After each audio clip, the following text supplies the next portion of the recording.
PMC ప్రేక్షకులందరికీ నమస్కారం. ఈరోజు మనం ప్రకాశం జిల్లా కొత్తపట్నం మండలం ఈతముక్కల గ్రామంలోని శ్రీ జ్వాలాముఖి పిరమిడ్ ధ్యాన కేంద్రానికి రావటం, ఇక్కడ ఉన్నటువంటి ధ్యానమిత్రులందరినీ కూడా మనం కలవటం, వారి యొక్క ఈ ధ్యాన ప్రయాణం గురించి వారి యొక్క అనుభవాలని ఈరోజు మనం తీసుకోబోతూ ఉన్నాం. ఈరోజు మొట్టమొదటిగా ఈ కార్యక్రమానికి అడిగొప్పుల రమాదేవి గారు వచ్చి ఉన్నారు. వారి యొక్క అనుభవాన్ని వారి మాటల ద్వారా మనం తెలుసుకుందాం. సో, మీ యొక్క పేరు, మీ తల్లిదండ్రులు, మీ పుట్టుక, మీ విద్యాభ్యాసము, మీరు ఎప్పుడు ధ్యానంలోకి వచ్చారు, ధ్యానంలోకి వచ్చిన తర్వాత మీలో జరిగినటువంటి శారీరకపరమైన, మానసికపరమైన, ఆర్థికపరమైన, కుటుంబపరమైనటువంటి, అలానే ఆధ్యాత్మికపరమైనటువంటి మీ యొక్క అనుభవ జ్ఞానాన్ని ఈరోజు మా పిఎంసి ప్రేక్షకులందరికీ కూడా పంచవలసిందిగా కోరుచున్నాం. నమస్తే మేడం, అనుభవాన్ని తెలియజేయాల్సింది కోరుచున్నాం. ఫస్ట్‌గా ఈ అవకాశాన్ని ఇచ్చినటువంటి పిరమిడ్ స్పిరిచువల్ సొసైటీ మూవ్‌మెంట్‌కి నా ధన్యవాదాలు. పత్రిజీ సార్‌కి, స్వర్ణమాల అమ్మకు కూడా నా ధన్యవాదాలు. నా పేరు రమాదేవి. నా ప్రెజెంట్ ఈతమొక్కల, ప్రకాశం జిల్లా. మాది చీరాలలోని పక్కన పల్లెటూరు ఈపురపాలెంలో నేను జన్మించాను. నా తండ్రి సింగిరిసి సుబ్బారావు, నా తల్లి లక్ష్మీ తులసమ్మ. మేము 7గురం అన్నమాట పిల్లలం. నేను 6వ సంతానం. అయితే ఫస్ట్ నుంచి చిన్నప్పటి నుంచి కష్టంలోనే పెరిగాము. 10th క్లాస్‌కి వచ్చేసరికి నాన్నగారు కాలం చేశారు. అమ్మ చాలా ఇబ్బందులు పడింది. అన్నయ్యోళ్ళకి ఏ పనులు చేతకావు. అందరూ చదువుకునే స్టేజీలో వాళ్ళు. అసలుకి ఏమీ తెలీదు. ఏదో నాన్నగారు కూడబెట్టిన డబ్బులతోనే అట్లా గడుపుతా వచ్చేవాళ్ళం.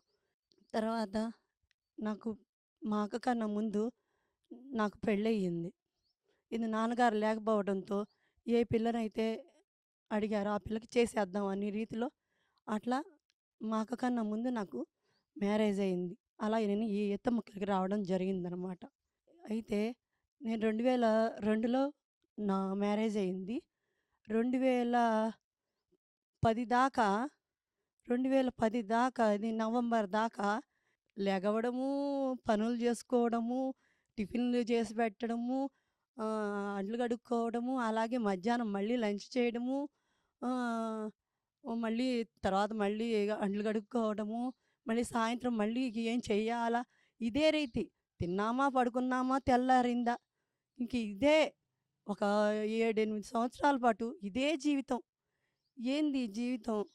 అసలుకి కొన్నిసార్లు ఏంటి ఈ జీవితం? ఛ! ఏంటి ఈ కర్మ? ఇదే నా లైఫు. ఇంకేం లేదా? మా అత్తగారు ఉండేవాళ్ళు. తను అప్పుడప్పుడు టూర్స్‌కి వెళ్తుండేవాళ్ళు. ప్రకృతిలో సహజీవనం చేసేవాళ్ళు. నాకు ఎళ్ళాలని ఉండేది. కానీ వాళ్ళు అడిగేవాళ్ళు గాదు. నేను నోరు తెరిచి అడిగేదాన్ని కాదు. అట్లా జీవితం అలా సాగిపోతా వచ్చింది. 4 గోడల మధ్య ఉండేదాన్ని. తర్వాత 2010 అమరావతిలో ధ్యాన మహాచక్రం స్టార్ట్ చేశారనమాట. మా ఆడపడుచు, వాళ్ళ హస్బెండు, వాళ్ళు అంతకుముందే 2 ఇయర్స్ నుంచి ఈ ధ్యానం మార్గంలో ఉన్నారు. వాళ్ళు మమ్మల్ని రమ్మండము, అక్కడికి చాలా బావుండిద్దని చెప్పడము, వాళ్ళ ద్వారా మేము అమరావతి ధ్యాన మహాచక్రానికి వెళ్ళడం జరిగింది. అక్కడ 3 డేస్ స్పెండ్ చేశాం. అద్భుతం అనమాట. అసలకి కైలాసం అంటే అదే నేను చూడడం నిజంగా. అంత అద్భుతంగా ప్రాతకాలంలో లేచి ఆ సంగీత ధ్యానము అసలకి ఒక్క సౌండ్ కూడా రాదు. ఒక్క ఈగ, ఒక దోమ అసలకి ఎంత బాగుందో అసలకి. 3 రోజులు ఉన్నాము. 3 రోజుల తర్వాత వచ్చామనమాట. వచ్చి మన ఊర్లో గూడా పెట్టుకుంటే బావుండిద్ది. ధ్యానం చేస్తే బావుండిద్ది. అందరం కలిసి మన ఈత మొక్కలు మొత్తంకి ధ్యానం చెప్పాలి అని అనుకున్నా. అని హరిగారితో మాట్లాడడం. హరిగారి ద్వారా ఈత మొక్కల్లో జనవరి 2011 జనవరి 5వ తేదీన భక్తాంజనేయ స్వామి గుడిలో స్టార్ట్ జేయడం జరిగింది. అలా నేను ధ్యానంలోకొచ్చాను. అలాగే మాంసాహారం, పాపాహారం అని తెలుసుకున్నాను. ఇంగ అది ఇమ్మీడియేట్‌గా ఫస్ట్ దాన్ని కట్ చేసేసాను. ధ్యానంలోకి వచ్చిన తర్వాత మీరు పొందినటువంటి శారీరకపరమైనటువంటి మరియు మానసికపరమైన కుటుంబ సంబంధ బాంధవ్యాలు ఎలా ఉండేయి?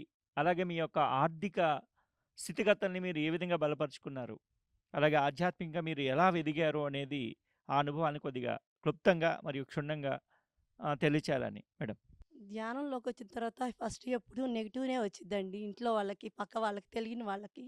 అట్లానే మా ఇంట్లో గూడా ఫస్ట్ ధ్యానం అంటేనే నెగెటివ్‌గానే ఉండేవాళ్ళు. తర్వాత నేను సాధన చేస్తూ ఉండేదాన్ని.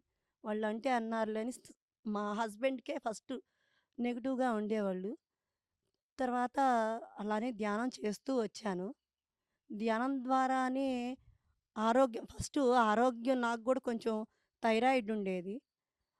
ఆ థైరాయిడ్, కొంచెం మోకాళ్ళ నొప్పులు అవి ఉండేవి. అవి ధ్యానం ద్వారా సర్వరోగ నివారణి ధ్యానం అని చెప్పారు గదా! తగ్గుతాయేమోనని ఫస్ట్ ధ్యానం స్టార్ట్ జేయడం జరిగింది. ఓకే. నేను చేసినన్ని రోజులు బానే ఉంది. కంట్రోల్‌లోనే ఉన్నాయి. ఎప్పుడైతే నేను డ్రాప్ అయిపోయాననుకో, ఇంట్లో ప్రెషర్ వల్ల, అప్పుడు మళ్ళీ స్టార్ట్ అవ్వడము, నొప్పులనేయి జరుగుతా వచ్చినియి. నేనవి గమనించుకున్నా. ఈ ధ్యానాన్ని వదలగూడదు.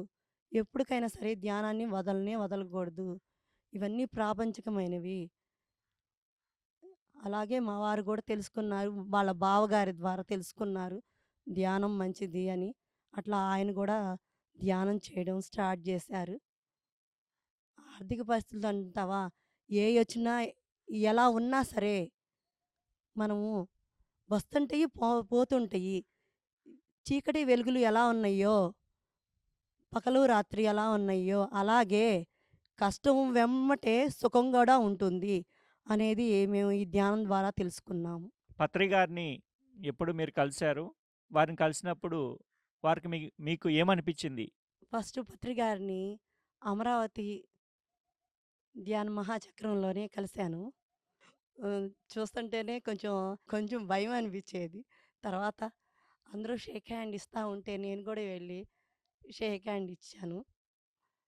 మాకు చాలా ఆయన హ్యాండ్ ఇచ్చినప్పుడు ఎ చాలా ఎనర్జీ పాస్ అవ్వడం అనేది మేము గమనించాము. అలాగే మనకి ఇప్పటికి మనకొక మంచి గురువు దొరికారు అనేది పత్రి గారి వల్లనే మాకు ఆయన చెప్పే స్పీచ్ గాని, సాధన ఎప్పుడూ సాధన చేయండి. మన వాస్తవాలకి మనమే సృష్టికర్తలము. మాంసాహారం, పాపాహారం, శాకాహారానికి మారండి. చెడు మాటలు వద్దు. ఇట్లాంటివన్నీను మా బుర్రలో నిక్షిప్తమై ఉన్నాయన్నమాట. మీరు శాకాహారిగా మారారు. శాకాహారి మారకముందు మీ ఆలోచనలు, మీ ఎమోషన్సు ఎలా ఉండేవి?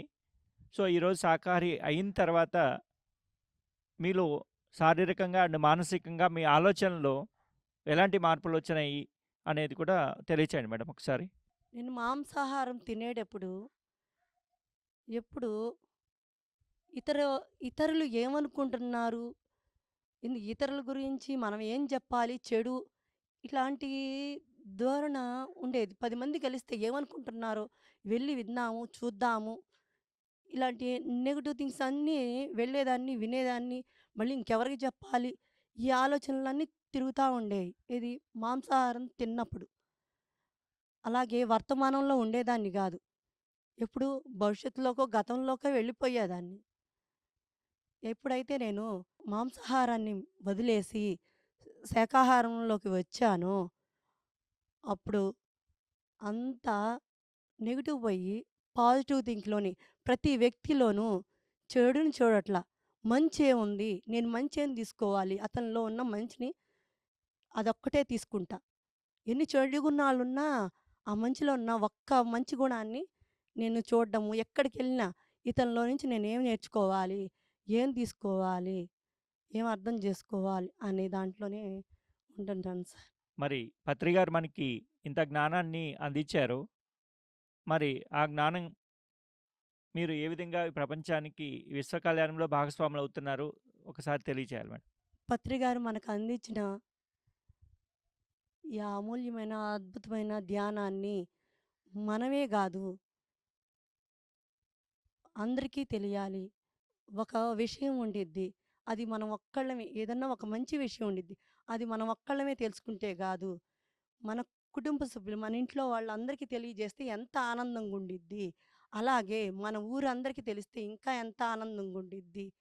అట్లా ధ్యానం సర్వరోగ నివారిణి, సకల భోగకారిణి, సకల జ్ఞాన ప్రసాదిని అని అందరికీ చెప్పాలి. అందరూ ధ్యానం చెయ్యాలి. ఈత ముక్కలంతా ధ్యాన ప్రభంజనం అవ్వాలి అనేదే నా కోరిక. అలానే దాంట్లో భాగంగానే ఇప్పుడు ఇంటింటికి ఎళ్లి పాంప్లెట్స్ పంచడము, అలాగే వాళ్ళకి ఫోన్‌లో పీఎంసీ గురించి చెప్పడము, ధ్యానం చేయండమ్మా, ధ్యానం చేయడం వల్ల ఆరోగ్యం వస్తుంది, ఆనందంగా ఉంటాం. ఎన్ని ఉన్నా గానీ ఇవి ప్రాపంచకమే. మనం ఏవి తీసుకుపోము. ఆనందం గావాలి, ఆరోగ్యం గావాలి. కనుక తప్పకుండా ధ్యానం చేయండి అని. ఇలాంటి మంచి కార్యక్రమంలో మీరు గూడా భాగస్వాములైతే బావుండిద్ది. అక్కడ లక్షల మందికి అన్నదానం జరుగుతుంది. మీరు గూడా దాంట్లో భాగస్వాములైతే బావుంటుంది అనేసి వాళ్ళు మేము చెప్పింది విని ఎంతో సంతోషించి వాళ్ళకి తోచినంత ఇవ్వడము, మేము రాసుకోవడము స్లిప్‌లో. ఇది సార్ నేను చేస్తుంది. ఈరోజు ప్రపంచానికి ఈ పీఎంసీ ఛానల్ అనేది గురుగారు చెప్పినట్టు ప్రపంచంలో ఉన్నటువంటి ప్రతి వ్యక్తిని ధ్యానిగా, శాకాహారిగా మారుస్తుంది. ఈ ప్రపంచాన్ని ధ్యానమయం, శాకాహారమయం, పిరమిడ్‌మయం చేస్తుంది. సో, కాబట్టి పీఎంసీ ఛానల్ గురించి మీ యొక్క మాటల్లో దానికి మీరు చేస్తున్నటువంటి సహాయ సహకారాల గురించి మొత్తం పూర్తిగా తెలియచేయండి. ధ్యాన మహాచక్రాలకి వెళ్ళాము కొంతకాలం. తర్వాత కరోనా టైమొచ్చింది. ఎక్కడ ఏ క్లాసులు జరగలేదు. అలాంటి టైంలో పీఎంసీ ద్వారా మేము ఎక్కడో గురువులు చెప్పే సందేశాలను, పత్రిజీ సార్ చెప్పే సందేశాలను, ఇతర ధ్యానులు చెప్పే జ్ఞానాన్ని అంతటిని మేము పీఎంసీ ద్వారానే అందుకున్నాం. పీఎంసీకి ధన్యవాదాలు. ప్రతి నెల పీఎంసీకి మా వంతుగా కొంత అమౌంట్‌ని పంపిస్తున్నాం. పత్రిజీ ఆదేశాల మేరకు మేము షేర్స్ కట్టాము. అలాగే 2, 3 ఇయర్స్ నుంచి పీఎంసీకి మా వంతుగా రూ. 35,000 మేమే కాదు, మా బంధువుల చేత కూడా ధ్యానం చేసేవాళ్ళైతేమి, ధ్యానం చేయని వాళ్ళకి కూడా చెప్పి పీఎంసీ ఎంత జ్ఞానాన్నిచ్చిద్దో ఆ ఛానల్ అనేది అది అంతటా అవసరము అని తెలియజెప్పి వారి చేత కూడా కట్టేటట్టు చేశాము. అలాగే మీరు కూడా తెలుసుకొని పీఎంసీని ఇంకా ముందుకి నడుపుతారని నేను కోరుకుంటున్నాను. ఈ అవకాశాన్ని ఇచ్చినటువంటి పీఎంసీకి నా ధన్యవాదాలు. చూసారా మాస్టర్స్, ఈరోజు రమాదేవి గారి యొక్క అనుభవము ఎన్నో రకాలుగా శారీరకంగా, సో థైరాయిడ్ తోటి, అలానే మోకాళ్ళ నొప్పితోటి బాధపడుతూ ధ్యానంలోకి వచ్చిన తర్వాత వాటిని తగ్గించుకొని, అలాగే అంతకుముందు మాంసాహారిగా ఉన్నప్పుడు ఎమోషన్స్ తోటి ఉంటూ నెగిటివ్ ఆలోచనలు ఎక్కువగా రిసీవ్ చేసుకుంటూ ఉండేటువంటి స్థితి ఉంది. సో ఈరోజు శారీరక పరంగా ఎంతో ఆరోగ్యంగా ఉన్నారు. అలాగే ఈరోజు ఎమోషన్ నుంచి బయటపడి ఈరోజు పాజిటివ్ ఆలోచనలతో ఉంటూ, సో పత్రి గారిని కలవటము, వారిని కలిసినప్పుడు ఎంతో ఎనర్జీస్తో ఉండటము, ఆ గురువుని గుర్తించడము, తర్వాత తన పర్పస్ ఏంటనేది తెలుసుకొని ఈరోజు ఎన్నో కార్యక్రమాల్లో పార్టిసిపేట్ చేస్తూ, అలాగే ఇక్కడ చక్కగా ఎంతో పబ్లిక్ పిరమిడ్ ఒకటి నిర్మాణం చేసుకున్నారు. సో అలాగే ఈరోజు పీఎంసీ ఆవశ్యకతను గురించి పత్రి గారు ఎంతో చెప్పారు. ఇది ప్రపంచాన్ని మారుస్తుంది అని. సో దాంట్లో భాగంగా వారు ఈ గ్రామంలో ఉన్నటువంటి అందరూ ధ్యానమిత్రులందరూ కలిపి ప్రతి నెల రూ. 35,000 సుమారుగా గత 2 సంవత్సరాల నుంచి పంపిస్తూ ఉన్నారు. సో కాబట్టి వీరందరికీ కూడా మరొకసారి హృదయపూర్వకమైనటువంటి ధన్యవాదాలు తెలియజేస్తున్నాం. So thank you madam. Thank you very much. Patriji సార్‌కి నా ఆత్మ ప్రణామాలు. ఈ అవకాశం ఇచ్చినటువంటి పీఎంసీకి థ్యాంక్ యూ.